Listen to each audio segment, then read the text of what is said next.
മലയാള സിനിമയിലെ യുവ നായകൻ രഞ്ജിത്ത് സജീവാണ് ഈ ആഴ്ചയിലെ നമ്മുടെ അതിഥി. ദുബായിൽ ജനിച്ചും പഠിച്ചും വളർന്ന രഞ്ജിത്ത് ഇന്ന് സിനിമയിലെ തിരക്കുള്ള നടനായി മാറിയിരിക്കുകയാണ്. നാലോളം സിനിമകളിലാണ് നായകനായി വേഷമിട്ടത്. കഠിനാധ്വാനത്തിലൂടെ തൻ്റെതായ വ്യക്തിത്വം ഉണ്ടാക്കുക എന്ന ലക്ഷ്യമെന്നും രഞ്ജിത്ത് പറയുന്നു. ഈ അഭിമുഖത്തിലേക്ക്.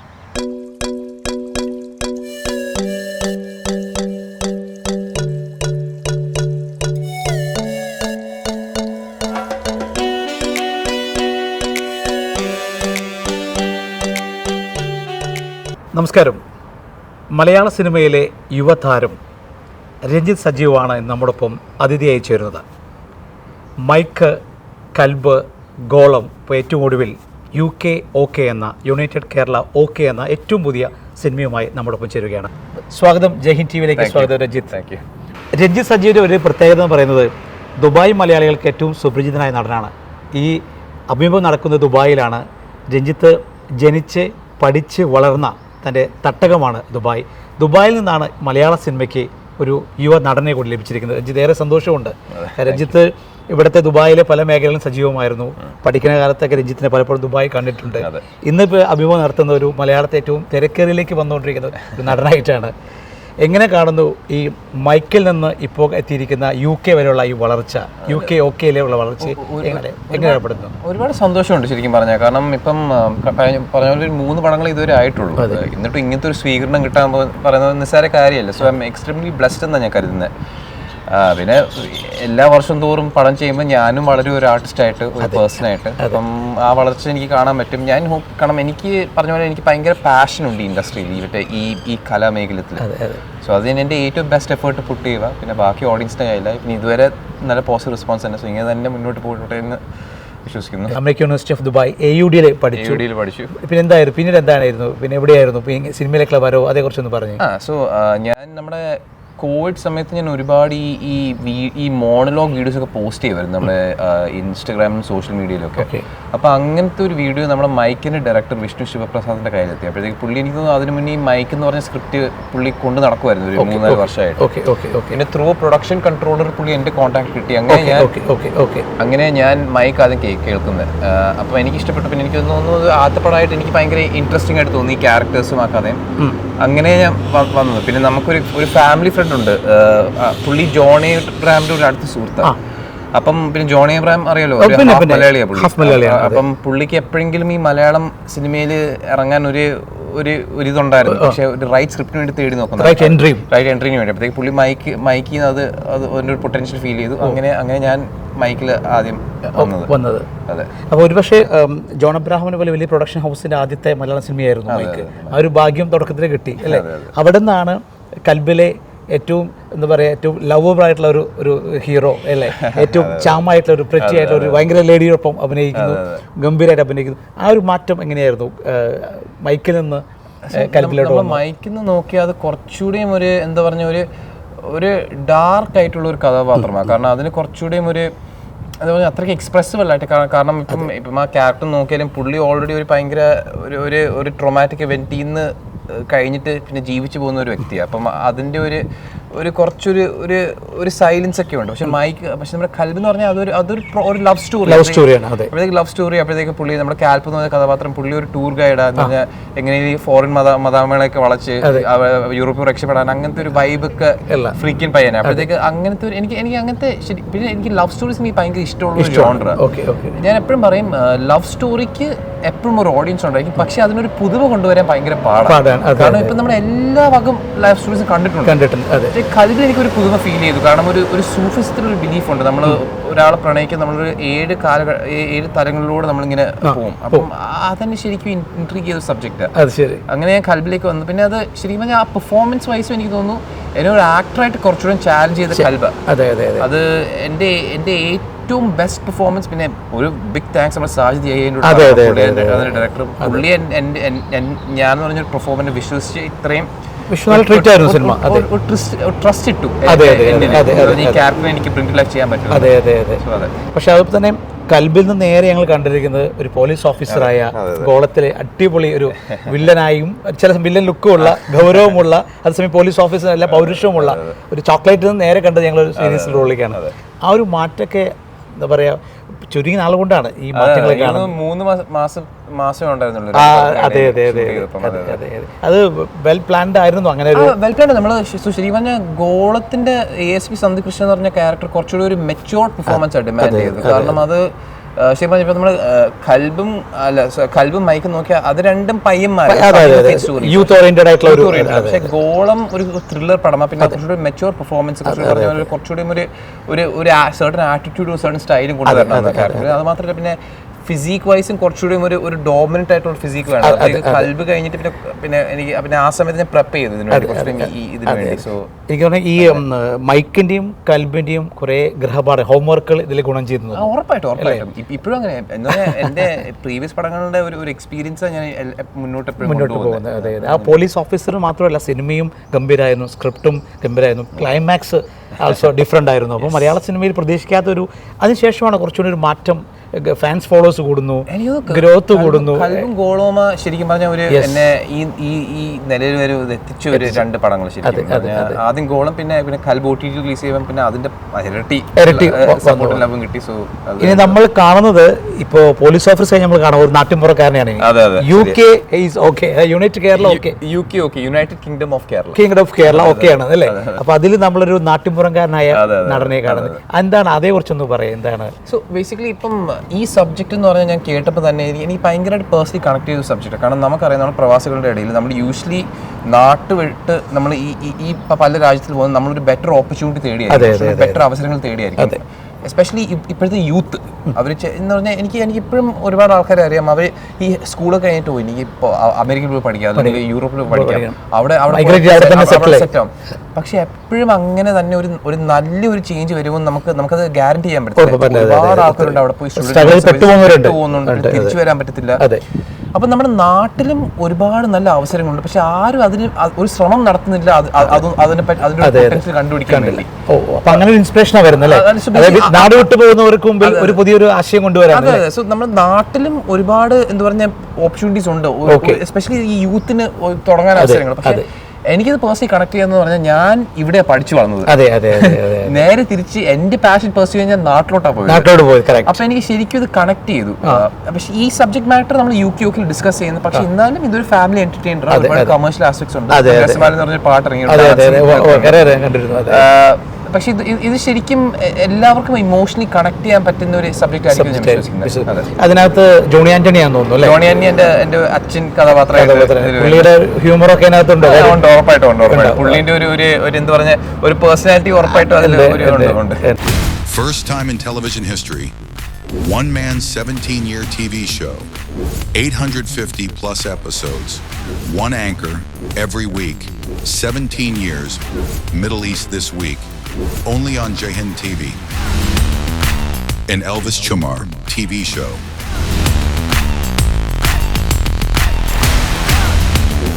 Middle East This Week.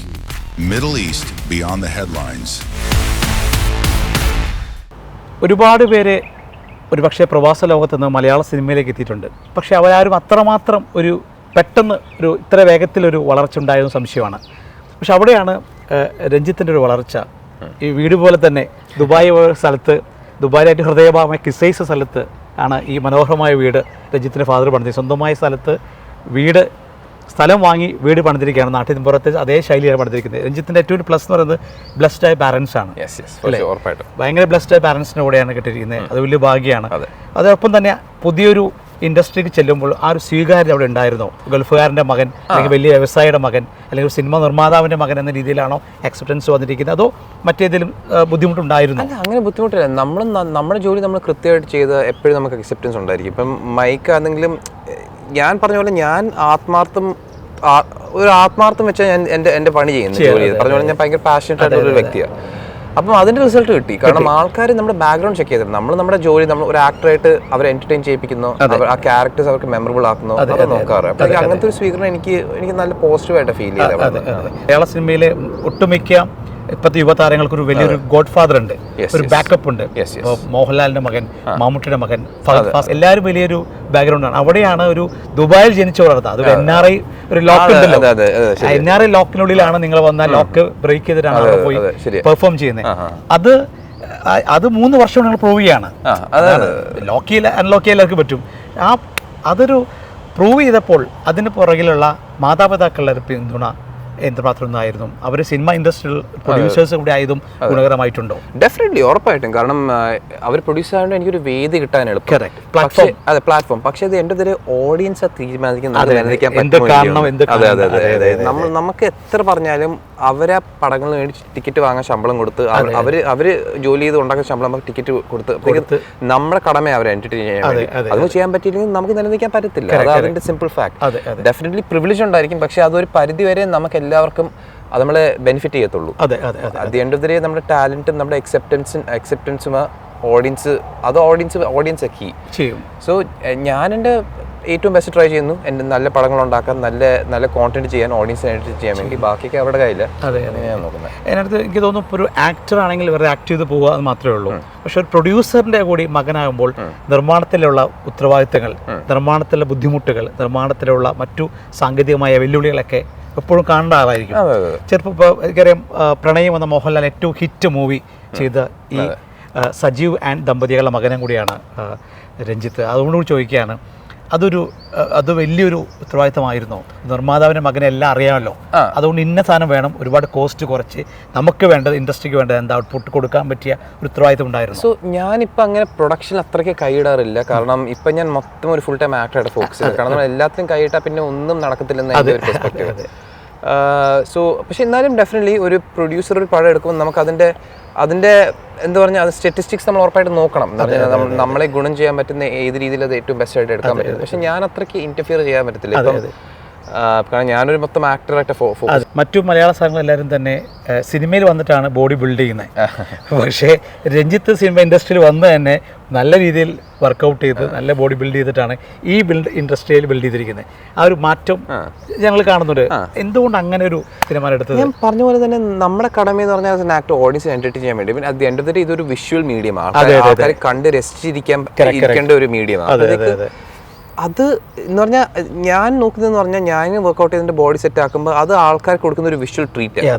അത് ഇമ്പോർട്ടന്റ്. കാരണം ഞാനും പടങ്ങൾ കോൺഫിഡൻസ് നമ്മൾ കാണുമ്പോൾ, ഞാനും പഴയ കാലത്ത് ഋത്തിക് റോഷൻ, ഷാറുഖ് ഖാൻ പടങ്ങൾ കാണുമ്പോൾ ഒബ്വിയസ്ലി അതിനൊരു സർട്ടൻ ചാം ഉണ്ട്, യുനോ. ബട്ട് പിന്നെ അനുസരിച്ച് ഞാൻ സ്ക്രിപ്റ്റ് അനുസരിച്ച് ഞാൻ ബോഡി സെറ്റ് ആക്കുന്നത്. ഇപ്പം ഗോളത്തിന് കുറച്ചധികം വേണ്ടി വന്നു. കൽബിലും കുറച്ചുകൂടി മീറ്റ് ഫൈറ്റ് സീൻസ് എല്ലാം കുറച്ച് ഒഴുക്ക് വേണമായിരുന്നു ബോഡിയിൽ. സോ ഞാൻ പക്ഷെ പിന്നെ അത് മാത്രമല്ല, ഞാൻ ശരിക്കും ഈ ഫിറ്റ്നസ് ഒരു ലൈഫ് സ്റ്റൈലായിട്ട് ഫോളോ ചെയ്യുന്ന ഒരാളാണ്. കാരണം എൻ്റെ ഒരു ബോഡി എന്ന് പറഞ്ഞാൽ മെന്റലി ആൻഡ് ഫിസിക്കലി നമ്മൾ ഏറ്റവും ഷാർപ്പായിട്ട് ഇരുന്നത് നമ്മൾ എല്ലാത്തിനും ഗുണം ചെയ്യും. നമ്മുടെ വർക്ക് ആയാലും, നമ്മുടെ പ്രൊഫഷണൽ ലൈഫ് ആയാലും, പേഴ്സണൽ ലൈഫ് ആയാലും. സോ അങ്ങനത്തെ ഒരു മന്ത്ര വിശ്വസിക്കുന്ന ഒരാളാണ്. വർക്ക്ഔട്ട്, ഡയറ്റ്, ഒരു healthy and clean life style ചെയ്യുന്നതല്ലേ. മറ്റൊന്നുള്ള ചോദിക്കാൻ, ഇപ്പോൾ ഇതൊക്കെ നേരത്തെ പറഞ്ഞു, ഡാൻസർ നിലയിൽ നിങ്ങളൊരു അമേസിംഗ് പെർഫോമൻസ് ആണ്. ഇപ്പോൾ ഞാൻ സ്റ്റേജ് പെർഫോമൻസ് കണ്ടിട്ടുണ്ട്, സിനിമയിലും കണ്ടിട്ടുണ്ട്. പക്ഷേ അതും ഞാൻ ചോദിക്കുകയാണ്, സാധാരണ പ്രവാസികൾ നേരിടുന്ന ഏറ്റവും വലിയ ഒന്ന് ലാംഗ്വേജ് പ്രോബ്ലം, മലയാളം നല്ല ആവണമെന്നില്ല. പക്ഷെ അതിനൊക്കെ നിങ്ങൾ ബോഡി കൊണ്ടും ഡാൻസ് കൊണ്ടൊക്കെ ബീറ്റ് ചെയ്തിരിക്കുകയാണ്.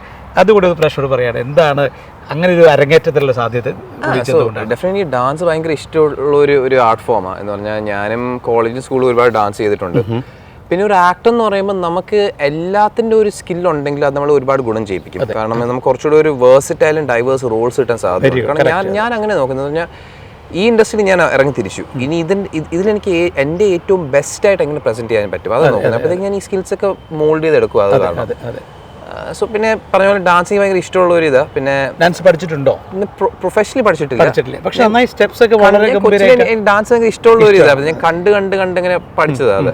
അങ്ങനെ ഞാൻ ചോദിക്കുന്നത്, ഇപ്പോൾ ഡാൻസ് ഗുണകരമായത് ശരിക്കും ഇൻഡസ്ട്രി ഗുണകരമായിട്ടുണ്ടോ? ഇപ്പോൾ മലയാള സിനിമയിൽ ഹിന്ദി പോലെ തമിഴ് പോലെ അല്ല, മലയാള സിനിമ കുറച്ചുകൂടിയും ഈ സംഘനൃത്തങ്ങളുള്ള കുറവാണ്. പക്ഷേ എങ്കിലും ഉള്ളത് പെർഫോമൻസ്. അപ്പോൾ നിങ്ങളുടെ ഡാൻസിൻ്റെ കഴിവുകളെ പരമാവധി ഉപയോഗിക്കാൻ നമ്മുടെ ഇൻഡസ്ട്രിക്ക് പറ്റിയിട്ടുണ്ടോ?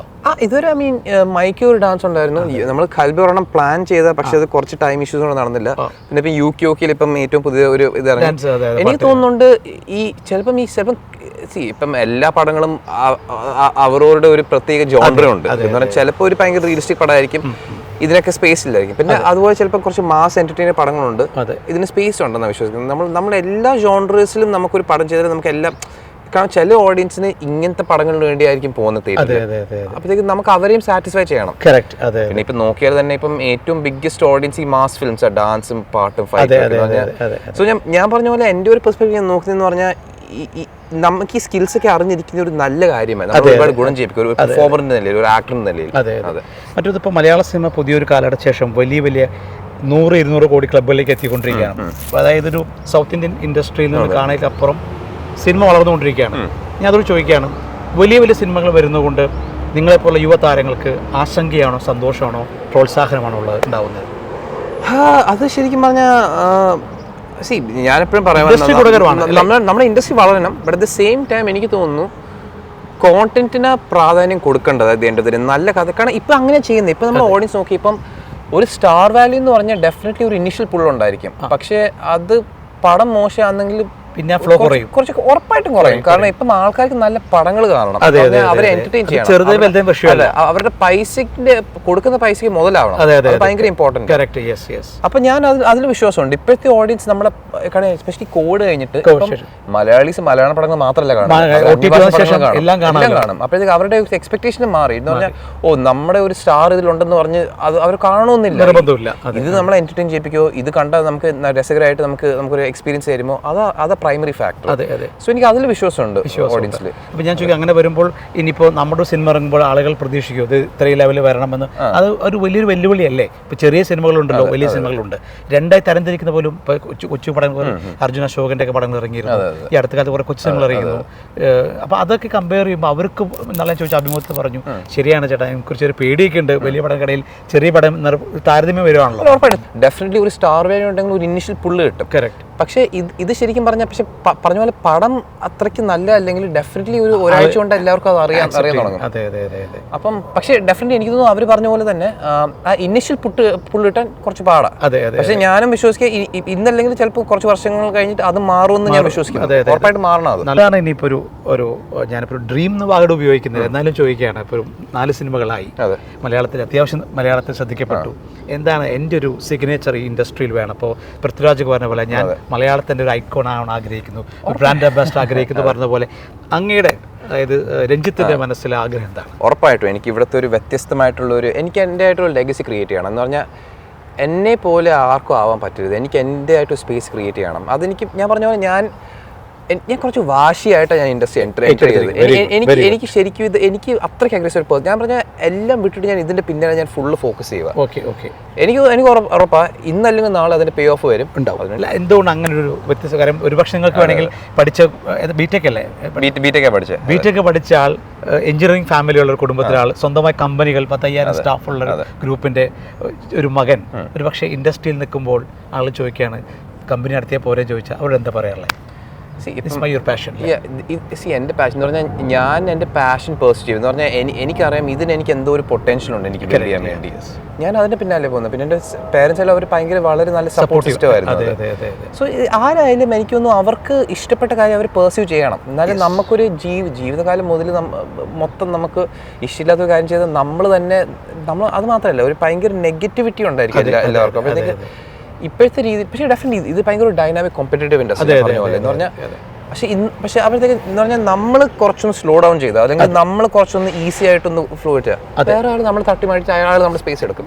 അതെനിക്ക് നന്നായി അറിയാം. അതുകൊണ്ടാണ് ഞാൻ എപ്പോഴും ഇപ്പം പറഞ്ഞ പോലെ നമ്മുടെ ബോഡി ആയാലും ഡാൻസ് ആയാലും എല്ലാം സ്ക്രിപ്റ്റ് സെലക്ഷൻ ആയാലും എല്ലാം ഞാൻ എൻ്റെ ഏറ്റവും ബെസ്റ്റ് ആയിട്ട് ഇരിക്കണം.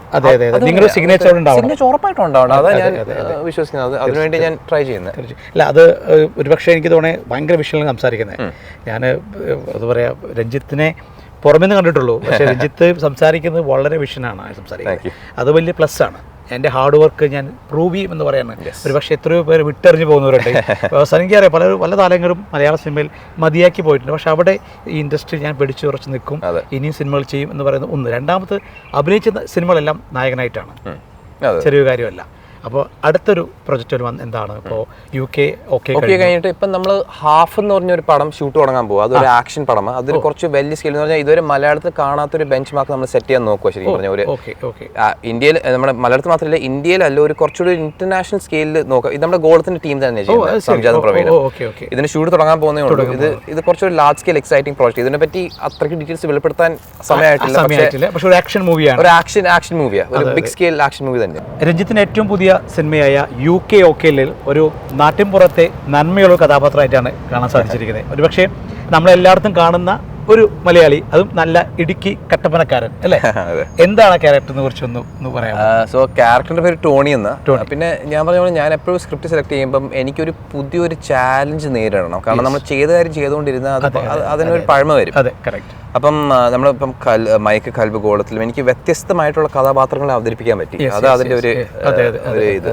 സോ UK പോലും എനിക്ക് തോന്നുന്നു ഇപ്പം പറഞ്ഞ പോലെ ഈ നമ്മുടെ സബ്ജക്ട് മാറ്റർ റീൽ ചെയ്യുന്ന പോലെ പറഞ്ഞു. പിന്നെ ഇത് ഒരു പക്ക നാട്ടുപുറത്തുകാരൻ. കാരണം എനിക്കും ഒരു ചാലഞ്ച് ആയിരുന്നു. കാരണം ഞാൻ പറഞ്ഞ ഇവിടെ പഠിച്ചു വളർന്നത്. അതിന്റെ ന്യൂവാൻസസും അതിന്റെ ഒരു ചലനങ്ങളും അതിന്റെ ഒരു ബോഡി ലാംഗ്വേജും കിട്ടാൻ ഡെഫിനറ്റ്ലി പണിയെടുക്കേണ്ടി വന്നു.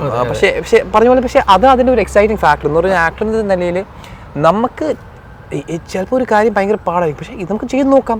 അത് അതിന്റെ ഒരു എക്സൈറ്റ്മെന്റ് ഇരിക്കുന്നത് ഞാൻ കരുതുന്നത്. ഇതിൽ ആ രീതിയിൽ ആരൊക്കെ സപ്പോർട്ട് ചെയ്യും? ജോണി ഒരുപാട് സപ്പോർട്ട്, ഹീറോയിനും മറ്റൊക്കെ ഉറപ്പായിട്ടും. എനിക്ക് ശരിക്കും പറഞ്ഞാൽ ഒരു ഭയങ്കര ഭാഗ്യമുണ്ട്. അതിപ്പം നമ്മുടെ എനിക്ക് ഈ 4 പടങ്ങളും എനിക്ക് മറ്റേ ഈ ഇൻഡസ്ട്രിയിലെ കുറച്ച് നല്ല വെറ്ററൻ ആക്ടേഴ്സിനോട് ആക്ട് ചെയ്യാനുള്ള ഒരു ഭാഗ്യം. ഇപ്പം നമ്മുടെ കൽബിലും കൂടുതലും സിദ്ദിഖിന്റെ കൂടെ ആക്ട് ചെയ്യാൻ പറ്റും. അതുപോലെ ജോണി ആയിട്ടും ഭയങ്കര കട്ട സപ്പോർട്ടായിരുന്നു. പുള്ളി ഡയറക്ടറും കൂടെയാണ്. അതൊക്കെ നമ്മുടെ ക്ലാസിക്സ് അല്ലേ? സോ എനിക്ക് പുള്ളി എനിക്ക് ശരിക്കും ഒരു വളരെ നല്ല സപ്പോർട്ട് സിസ്റ്റം ആയിരുന്നു. എന്ന് പറഞ്ഞാൽ നമ്മളിപ്പോൾ ഒരു സെറ്റിൽ പോകുമ്പോൾ അഭിനയിക്കുമ്പം നമ്മുടെ ഒരു എൻവയൺമെന്റ് നമുക്കൊരു കംഫർട്ടബിലിറ്റി തരത്തിൽ നമുക്ക് കുറച്ച് പാടായിരിക്കും. ഉറപ്പായിട്ടും. കാരണം പക്ഷെ എൻ്റെ ഈ 3 പടങ്ങളും എനിക്ക് നല്ലൊരു കംഫർട്ടബിൾ സ്പേസ് കിട്ടി എനിക്ക് പെർഫോം ചെയ്യാൻ വേണ്ടി. അതുപോലെ ഞാൻ കണ്ട മറ്റൊരു മാറ്റം, ഇപ്പോൾ മൈക്ക് കണ്ടു, അല്ലെങ്കിൽ അതിനുശേഷം കൽബ് കണ്ടു, ഗോളം കണ്ടു. പക്ഷെ കൽബിൽ നിന്ന് ഗോളത്തേക്ക് എത്തിയ ശേഷം ഇപ്പോഴും ഞാൻ നോക്കുമ്പോൾ സോഷ്യൽ മീഡിയയിൽ അങ്ങയുടെ ഒരു രഞ്ജിത്തിന്റെ ഒരു വളർച്ചയും നമ്പർ ഓഫ് ഫാൻസ് ഫോളോവേഴ്സ് ഒക്കെ ഭയങ്കര കയറിയിട്ടുണ്ട്. ഇങ്ങനെയാണ് ഈ കോളേജ് ക്യാമ്പസിലാണല്ലോ കൂടുതൽ. കോളേജ് ക്യാമ്പസിൽ നോക്കുമ്പോൾ ഏജ് നോക്കുമ്പോൾ സർവേ കാണിക്കുന്നത് ഏറ്റവും കൂടുതൽ യൂത്ത് ആണ്. അത് എങ്ങനെ വലിയൊരു ഭാഗ്യമാണ്. പക്ഷേ അല്ലേ, എന്താണ് അങ്ങനെയാണോ ആ എന്ത് പറയാം ഫാൻസിനിടയിലുള്ള ഒരു സ്വീകാര്യതയെ പറ്റി? എനിക്ക് തോന്നുന്നത് അങ്ങനത്തെ കോണ്ടന്റ് ഇപ്പം കൽബായാലും ഗോളായാലും മൈക്കായാലും അങ്ങനത്തെ ഒരു ഓഡിയൻസ് യൂത്തിനെ കണക്ട് ആവുന്നത് എനിക്കത് അറിയാം. അപ്പം ഡെഫിനറ്റ്ലി അതൊരു വലിയ ഭാഗ്യമായിട്ട് ഞാൻ കരുതുന്നത്. കാരണം ഇപ്പം എനിക്ക് ആരെന്നെ ഇൻസ്പയർ ചെയ്യാൻ പറ്റുമെങ്കിൽ നാളത്തെ ഒരു ആക്ടറിനെ എനിക്ക് ഇൻസ്പയർ ചെയ്യാൻ പറ്റും. അതൊരു വലിയൊരു ഭാഗ്യമായിട്ട് ഞാൻ കൺസിഡർ ചെയ്യുന്നത്. ഞാൻ പറഞ്ഞ പോലെ എനിക്കിവിടെ എൻ്റെ ഒരു അടയാളം ഉണ്ടാക്കണം. എനിക്ക് നിർബന്ധം മൈ ഓൺ സിഗ്നേച്ചർ ഉറപ്പായിട്ട് എനിക്ക് ഈ ഇൻഡസ്ട്രിയിൽ ഉണ്ടാക്കണം. അതിന്റെ ഒരുക്കത്തിൽ ഉറപ്പായിട്ടും. സോ ആരൊക്കെയാണ് അങ്ങനെയാണെങ്കിൽ ഇപ്പോൾ നിലവിൽ കണ്ട മലയാള സിനിമ എടുക്കുകയാണെങ്കിൽ ഹോളിവുഡും ബോളിവുഡൊക്കെ ഒരുപാട് കാണുന്നതായിരിക്കും.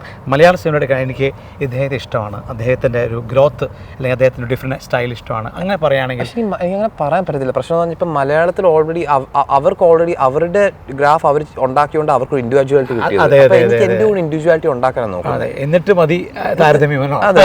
ഞാൻ പറഞ്ഞ പോലെ എനിക്ക് വിശ്വാസമുണ്ട് നമ്മുടെ ഓഡിയൻസിൽ. പറഞ്ഞ പോലെ ഞാൻ പണിയെടുക്കാൻ തയ്യാറുള്ള ഒരു വ്യക്തിയാണ്. ഹാർഡ് വർക്ക് റെഡിയാണ്. ഹാർഡ് വർക്ക് പേ ഓഫ് ചെയ്യും.